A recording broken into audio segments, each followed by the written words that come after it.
গণভোট হয়। গণভোটের প্রশ্ন কি? 30 মে 77 সালের এই গণভোটের প্রশ্নটা কি? হ্যাঁ, প্রশ্নটা হলো রাষ্ট্রপতি major general Ziaur Rahman BU এবং তাহার অনুসৃত নীতি ও কর্মপন্থার প্রতি আপনার আস্থা আছে কি? হ্যাঁ অথবা না বলুন। 88% লোক হ্যাঁ বলেছে। কয়টা নীতি? কইসে নীতি? এখন তো 4 প্রশ্নে 3 ঘন্টা লাগে, তখন নীতি পড়তে কত সময় লাগতো? একজন রাষ্ট্রপতির নীতি পর্যায়ে কারবারটা দেখেন। একজন রাষ্ট্রপতির নীতি কতগুলা? কি নীতি? কোন নীতি? কেউ জানে না তো। কেউ বলে 19 দফা, কেউ বলে নীতি, এর বাইরেও আরো অনেক কিছু আছে। আর এখন আমার সালাউদ্দিন ভাইয়ের 4টা মাত্র প্রশ্ন। ছাত্র অবস্থায় মনে হয় ভালো ছাত্র ছিল না। আমরা তো ভালো ছাত্র ছিলাম, সবসময় আমাদের 4 প্রশ্ন পড়তে, আমার ধারণা ফুয়াদ, আমি, তুষার, আমরা যারা আছি, আমাদের 4 প্রশ্ন পড়তে 2 মিনিটের বেশি লাগবে না। কিন্তু আমার ভাইয়ের 4 প্রশ্ন পড়তে 3 ঘন্টা সময় লেগেছে। আমার মনে হয় আবার লেখাপড়া শুরু করা দরকার। এই নাই তখন কি ছিল সংবিধানে? গণভোট ছিল? আরে এরা এসে আমাদেরকে সবক দিচ্ছে সংবিধানে নাই, তো তখন কি ছিল? জিয়াউর রহমান সাহেব যখন গণভোটের আয়োজন করে তখন সংবিধানে গণভোট ছিল নাকি? সংবিধানে গণভোট এসেছে 1978 সালে। 1978 সালে সংবিধানে, তাও মার্শাল ল প্রক্লেমেশনের মাধ্যমে। মার্শাল ল জারি করে সংবিধানে কেটে ছিঁড়ে পোস্টমর্টেম করে সিজার চালিয়ে পছন্দ মতো ডাইনে বামে নিয়ে এই কাজ করে এখন আমাদেরকে এসে সবক শোনাচ্ছে কোনটা সাংবিধানিক আর কোনটা নাকি অসাংবিধানিক। এদের মুখে তো এগুলো মানায় না, এরা কেন এগুলো বলবে? এদের জন্ম প্রক্রিয়া কি দেখেন। নির্বাচন হচ্ছে কবে? 18 ফেব্রুয়ারি 1979 সালের সামরিক আইনের অধীনে জাতীয় সংসদ নির্বাচন অনুষ্ঠিত হয়।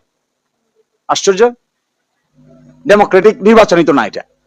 সামরিক আইনের অধীনে বিএনপি সংসদের সংখ্যাগরিষ্ঠতা লাভ করে, তখন সামরিক আইনের অধীনে। 6 এপ্রিল 1979 সালে সন্ধ্যা 8টা থেকে সামরিক আইন প্রত্যাহার করে। 7 এপ্রিল 1979 সালে গেজেট প্রকাশের মাধ্যমে সামরিক আইন প্রত্যাহার কার্যকর হয়। তো ওনারা এসে আমাদেরকে এখন সংবিধান শিখাচ্ছে। আমি আর সময় নিব না, লাস্টের কথা, 133টি অধ্যাদেশ পড়ে এত রক্তক্ষরণ হচ্ছে, এভরি ডে কে মনে হয় এভরি মান্থ, প্রতিদিন কে মনে হয় একটা বছর, রাতে ঘুমানো যায় না। তো such a nightmare, traumatic situation.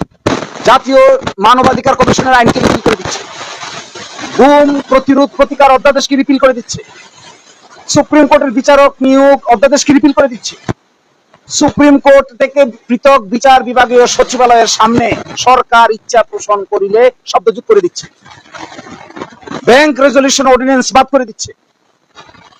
Traumatic. দুর্নীতি দমন কমিশনের সংশোধনী অধ্যাদেশ 2025, যার মাধ্যমে সার্চ কমিটি করে দুর্নীতি দমন কমিশনের মহাপরিচালক নিয়োগ দিতে হবে, এই মর্মে যে বিধানটা বাদ করে দিচ্ছে। আশ্চর্য। তাহলে পুরাটাকে একসাথে দাঁড় করান, এগুলো সবগুলো বাদ দিলে কি হয়? কারণ মানবাধিকার কমিশনের চেয়ারম্যানকে পাওয়ার দেওয়া হচ্ছে। সে কি পাওয়ার? তারা সো মোটো স্বতঃস্ফূর্ত ভাবে তদন্ত করতে পারবে, গুমের তদন্ত করতে পারবে। কারণ দিছে ডান দিকে, আমি হাসলাম পরে পরে, ডান দিকে দিছে গুম নামক অপরাধটার সাথে রাষ্ট্রের গুরুত্বপূর্ণ সংবেদনশীল ব্যক্তিবর্গ জড়িত থাকে মর্মে এই আইনটিকে ল্যাপস করে দেওয়া দরকার। আরে তার একটা আয়নাগর হবে তো। জাতীয় নোটে লিখছে সাইডে, জাতীয় মানবাধিকার কমিশনের প্রধান যিনি থাকবেন তাকে সরাইতে গেলে সুপ্রিম জুডিশিয়াল কাউন্সিলের সিস্টেম অনুযায়ী সরাইতে হবে, কাউকে হায়ার কাউকে ফায়ার করা যাবে না। বলছে এই বিধান যদি থাকে তাহলে সরকারের কোনো হস্তক্ষেপ থাকবে না, এই জন্য আইন বাতিল।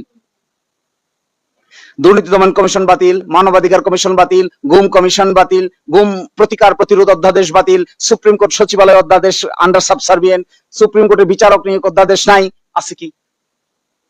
তাহলে সমস্যাটা তো হলো শুধুমাত্র সংবিধানের ভিতরে আছে কি নাই, সমস্যা তো এই জায়গায় না। সমস্যা হলো যে কাজগুলো করা হয়েছিল ইন্টারিম গভর্নমেন্টের আমলে ক্ষমতার ভারসাম্য বজায় রাখার জন্য, ওনারা ক্ষমতার ভারসাম্যটা বজায় রাখতে চান না, ওনারা এটাকে অ্যাবসলিউটলি এক্সারসাইজ করতে চান।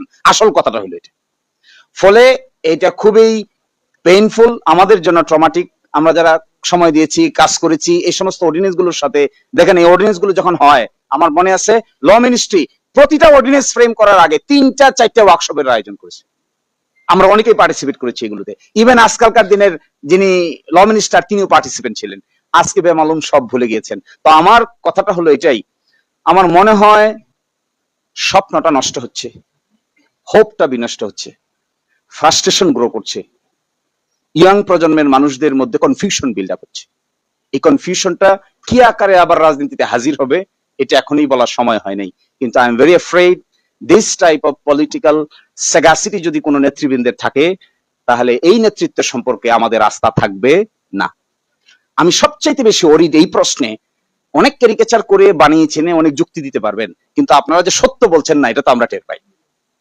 এই যে টের পাই, তাতে আপনাদের সম্পর্কে আবার সেই ট্রল হয় ফেসবুকে। আপনাদের ক্যারেক্টার কোয়েশ্চেন যদি হয়, তাহলে আলটিমেটলি অভ্যুত্থানটা কোয়েশ্চেন হবে। আমরা তো সবাই একসাথে ছিলাম, কম বেশি যাই তো একসাথেই ছিলাম সবাই। সেই জায়গাটায় অভ্যুত্থানের আইকনিক নেতৃত্ব কারা? অভ্যুত্থানের আইকনিক নেতৃত্বকে যদি ধরে ধরে ক্যারেক্টার অ্যাসাসিনেট করার মতো কর্মকাণ্ড করে, তাহলে আলটিমেটলি অভ্যুত্থানটা একটা বড় ধরনের প্রশ্নের